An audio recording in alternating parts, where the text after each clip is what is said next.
Hello, everybody, and welcome to 515, the Ultra Podcast Short. I'm your host, Larry Ryan. Today's short is a small part of my conversation with Peter Hudson. Peter is a four-time 515 distance racer and an integral part of the Australia Dream Team. You can listen to this entire show, which is Season 8, Episode 6, by downloading it wherever you get your podcasts. Or you can even listen to it right here on YouTube. Just go to the audio podcast portion of the page. In this portion of our conversation, we speak about Huddo's 2015 race in Hawaii and how it bonded him with fellow competitor Scott McDermott. Thanks for watching this clip today, and remember to subscribe while you're here.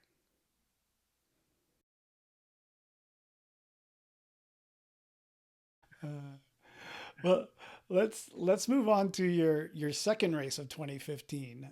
You talked about it a little bit. You said going to Hawaii and being in a world championship was like a super big deal for you. And that was a really big year at Hawaii because there were a lot of the OGs in the field there, a lot of big guns, a lot of people that had some really good races under their belts already. As you mentioned, Canadian, Mike Coughlin won that year. I've had him on as a guest too in season 2. But the big story out of 2015 obviously was the two crashes that happened, and you were a part of one of those with Scott McDermott. Scott had been working on a documentary about doing the race, doing Ultraman Hawaii, and he didn't know that this is the way the documentary was going to turn out. As most documentary people do, they start filming and they see what it becomes, but it obviously became more than just about what it is to do that race. So I'm going to play a little clip from his documentary. It's called Living the Warrior Code, and it's available on YouTube. It's free. It's there. Fantastic video. So if people are watching this on YouTube or listening and they want to go back, Scott came on the podcast as well and talked about it. So you can go back and listen to Scott talk about the documentary by himself. So I want to play a little clip, and then we'll come back and we'll get your reaction to it. As you come up to these bridges, there's a footpath and there's a road, and so I'm going the road. Looked up, I saw Scotty's go on the footpath. And then I just heard this sickening, just this thud. And Scotty just went down right in front of me, probably doing 60, 70k an hour. He sort of launched off the footpath of the bridge, but then onto the road. It was like the bike had just slid out. I was off the bridge, on the other side of the bridge, before I could stop the bike. Jumped off, ran back, and yeah, he was just wedged in the gutter. It was like he was twisted, but his head was twisted the complete opposite way. And my immediate reaction was, he's broken his neck. It's just blood bleeding from the head, and Foxy was already there, had already stopped, and I think he might have even said, like, I think he's dead. I didn't think he was going to survive that crash. I came up, I'm not sure exact time frame, but it seemed like it was within probably 30 seconds of when the accident occurred. I immediately managed to kind of get my head around the vision of the cars and see that there was an athlete laying on the ground. And when I came upon him, I thought that was the last I saw of Scott. I thought he was gone. I didn't think there's any way someone laying in that much blood would recover from that. You wanna not believe that's the case, and I was really happy to see when he started to make some movement. He tried real hard to get up at one point, and we just had to hold him down. And then he was just back to lights out. We kind of thought, well, he should be here by now. And of course you start thinking, well, you know, Peter was there, and so was Adam and Gary. Okay, if one of them had a flat and one of them's helping or whatever, why is all four of them stopped? So I kind of put my finger in his hand, closed his hand around me. I just said, if you can hear me, squeeze my finger. And it was like the lightest squeeze that I've ever felt. It was like a little, not even a little baby. It was just a little tiny squeeze, but you sort of knew he was there. So we got out of the van and we're sort of looking back. So we did discuss before that I was going to be playing some clips for you. Tell me what that means to watch that back now and what it was like at the time. I still struggle watching that. I reckon I've watched that doco 15 times, probably more, and I can't kind of sit through the crash scene still. I think I've watched it twice, and kind of just takes me straight back to it. I just remember like we were having a great day, and Foxy and I were sort of back and forth, 50, 100 metres away from each other. I was a bit sore. I'd push to keep up with him. He'd turn around and go, "Oh, Huddo, my back's wrecked." I'd say, "Look, just kind of stick near me, keep me in your sight, and we'll get through this." And yeah, kind of come up with Scott and just chatting to him, chatting away, just like we're having an absolute ripper time. This is unbelievable. And then, yeah, I think I said, like in the doco, I'm like, we've only got a half Ironman to go, like 90K and we're done. And he hammered it. And then just right in front of us, he just went down and, yeah, we got back to him and it was like a horror scene. It was, there was blood everywhere and he wasn't moving. I remember the weird thing the only thing I remembered from it for a long time was I couldn't get my phone out of I had my phone on so my crew could follow me sort of thing and just in case. And I couldn't pull it. I think I must have gloves on, whatever, plastic cover. I couldn't ring. I couldn't use my phone. And a car stopped. And I remember yelling out to a car, "Call 911." And like in Australia, it's 000. Yeah. And so call 911, call 911. And that was like for a long time, that was sort of the only thing I remembered about it was being able to actually, I got that right somehow. But just kind of, I didn't, never even thought about it and just said that. And then, Foxy and I obviously came up and trying to help him. Gary Wang was there as well. And, he was just out of it. And then a couple of times he kind of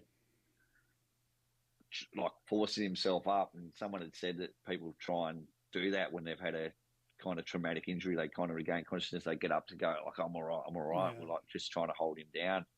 And then he just go again. And it felt like, it felt like forever.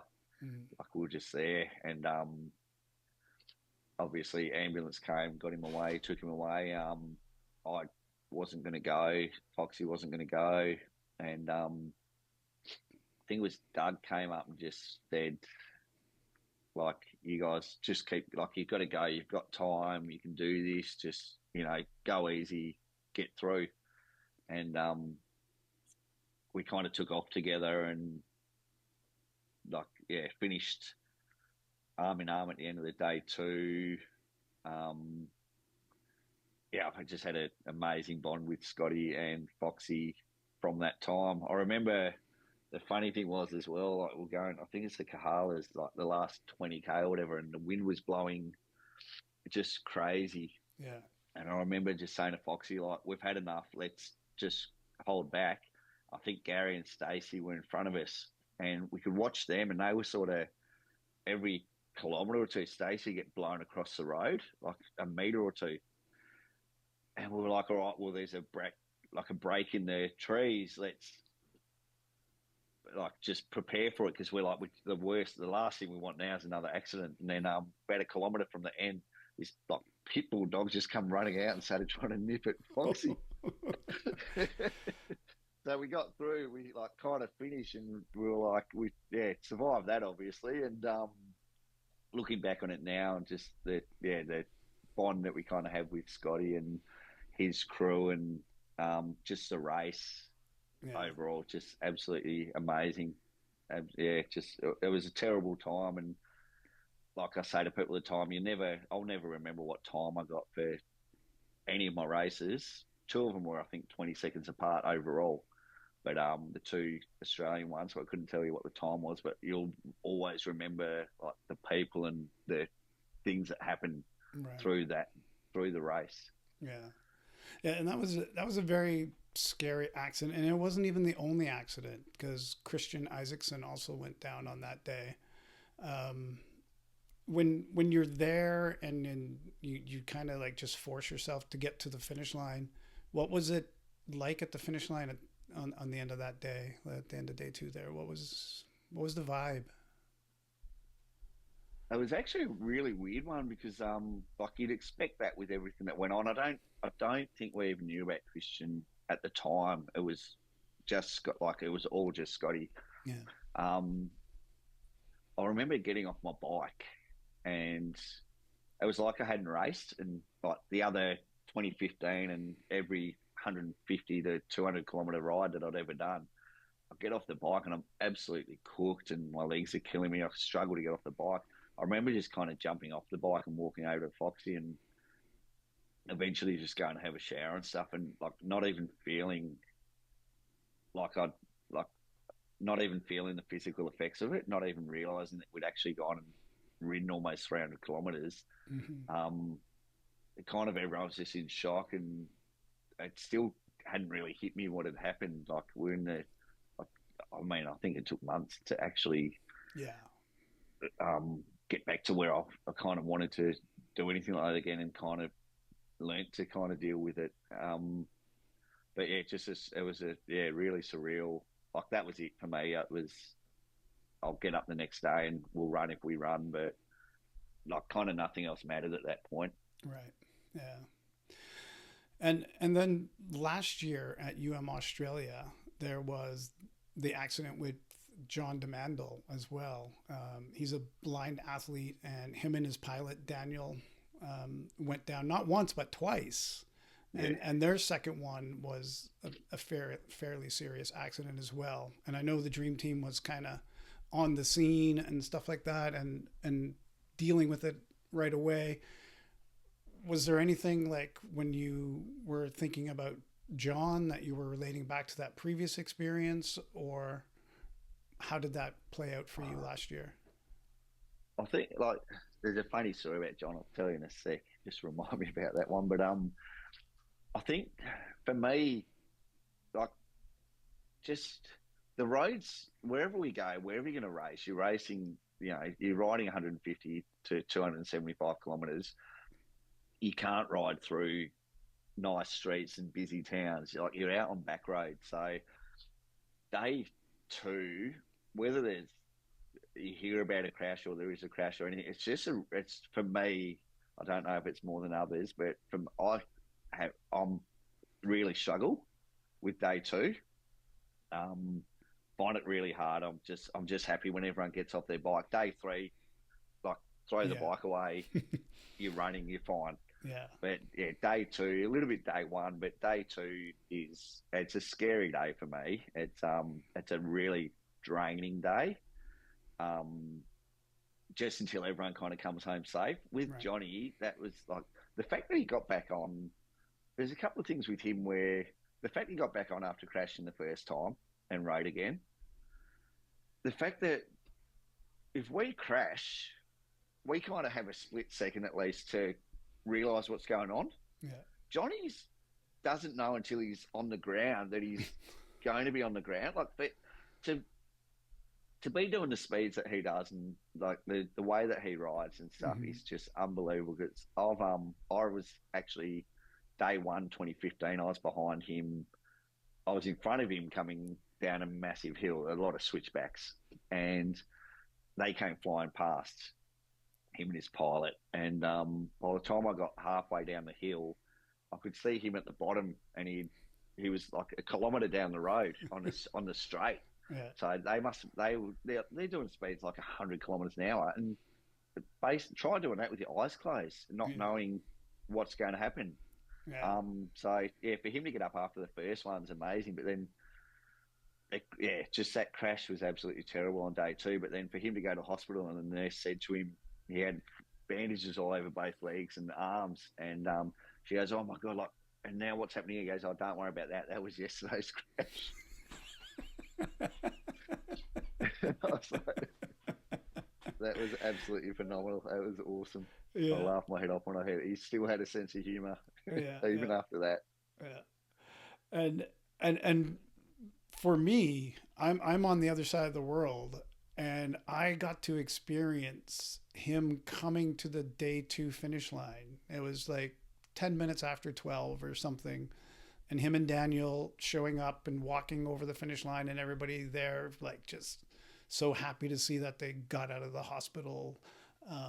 Even if he shouldn't have left the hospital, I don't know if he should have left the hospital, but it was like a really great emotional moment. And I think it was one of the ones that really showed the power of the live stream as well, because everybody was able to share in that. Yeah. And we talked about Banat earlier. He was really good about it. Like, my instinct would have been to run over to him with the camera, and Banat was like, I'm just going to hang back, and he's talking quietly. I'm just going to hang back over here. And it's like, gave them their time. And it was like, yeah, it was a great moment to see them. That's something that the 50 people that were there might have seen if it wasn't for you guys actually being there with the live stream. But then you bring it to thousands of people worldwide to see just what it means to someone to actually kind of still cross that finish line, whether he's on his bike or not, but to get up and get down and do it. Like you said, he probably could have stayed in hospital for the night and walked up the beach on day 3 and done it. Yeah. But to see him on day 2 and just to know that, like, he's not all right, but he was all right. Yeah. Was just it kind of put everyone's mind at ease going into day 3 as well. I think it was made everyone feel a little bit better, and just grateful that they could actually still get up and compete on day 3 when this has happened to someone else that's put in so much work. Yeah, yeah. He's also promised his pilot that he'll pilot Dan next year, so Dan can sit on the back of the bike and Johnny will actually ride it.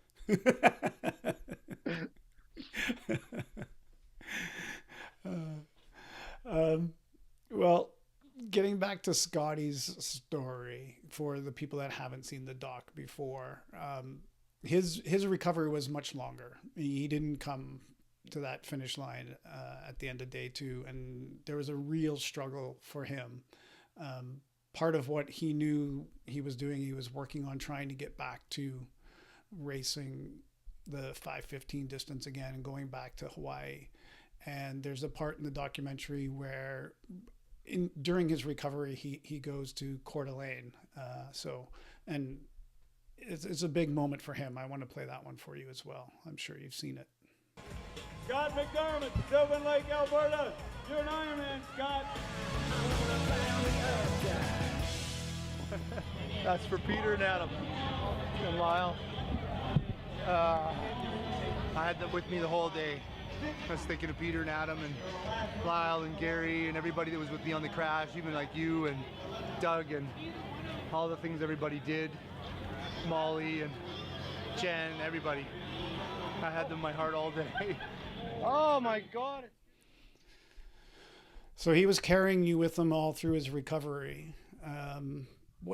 When you watch that, what does that kind of mean to you, and how do you feel that connection goes back and forth? I feel like, I say it was never in doubt, just knowing who he was. There was obviously times where he could have easily given up and not gone back and just kind of almost blamed the crash and said, look, that's it, I'm done. The fact that he actually got to the point where he could go and do it again is absolutely amazing. For us to kind of play a small part in that is, very, like, humbling, rewarding, whatever you want to call it, where, just can't really explain kind of what it means. When he actually crashed, I found a bracelet, and it was just on the side of the road. It was broken and the clip was off. And for some reason, I picked it up. It was about 100 metres from where he actually ended up. And I was like, I don't know why. I just picked it up, and it said Relentless in like the little squares. It was I spelled out Relentless. Like a Taylor Swift friendship bracelet? Yeah, like that. And I was like, this is definitely Scotty's. Like, it was weird. I went over and I put it on Lyle. I said, here you go, like, take this. I'm pretty sure that's Scotty's. And kind of just, that's his attitude. Like, he's relentless. So once he sets his mind on it and he knew he was going back, he worked his backside off to get to that point. And kind of once he knew he was going back, then there was no way that I wasn't going back myself as well. And Foxy managed to come over too. Mm-hmm. So just to have to have both of them there for 2018 was absolutely unbelievable. Yeah. To see Scotty race again and to actually finish was just one of the highlights of my Ultraman life. Yeah. So in 2018, just to bring this full circle for the people that are just getting the story, he did come back to Hawaii. He did complete. You went and competed with him and Adam Fox, the other voice in that clip. He was crewing for you in that. And I'm going to play you one more clip. This is kind of the reunion of you guys back in Hawaii. And in a little over a week, I'm going to be here again for the race. And if this island and Pele will just allow me safe passage, that'll be pretty cool. I raced again in Ultraman Australia 2016, 6 months later, and I rode once on the road between World Champs and Ultraman Australia. I got on my bike once. So wasn't keen on getting back on the bike and wouldn't have done it any other time. As soon as I heard Scott was coming back, I was like, there's no way I could miss this. There he is! Buddy!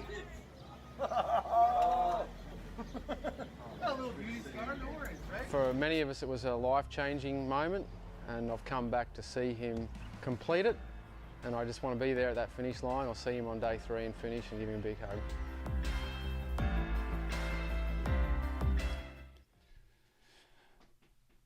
So what was it like to finally get that reunion and have him finish and you finished on the same day?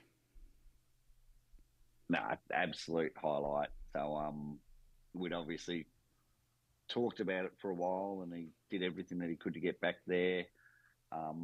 Just to be able to toe the start line with him and to see him actually get to the start line was phenomenal. To be able to kind of manage to finish in front of him a couple of times. I got to see him cross the finish line on day 2, which, if you remember, was they changed the course with the volcano. Right. And the eruption and the course change, and it was absolutely brutal day. Like, I'm normally around about a 9.5 hour day 2, I think it is, and I was 11.5 hours, and like there were a number of people that DNF'd on day 2 just with the brutality of the course. To see Scotty at times was struggling to make it, but to actually cross that line on day 2 was absolutely, just one of the most emotional times of my life. I think that was absolutely awesome. Yeah. And with memories like that, I can see why you've stuck around this event, around the 515 World, is because it would change your life. Even if you didn't have the experience of the 515 the way most people experience that changes their lives. This, for you, sharing this near-death experience of a fellow athlete is gotta have changed your life just all on its own. Yeah, I think just for me, even like going to the World Champs was something I didn't think I'd ever do.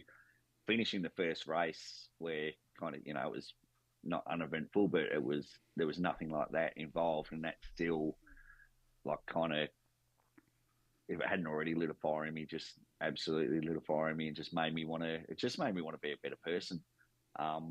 You're surrounded by people that want to help people that want to lift people, see people finish, see people succeed, and like, I mean, that can be pretty rare in everyday life and general community. So the fact that everyone there wants everyone to do as well as they can, if that doesn't make you want to help or make you want to change your life, then kind of nothing's going to.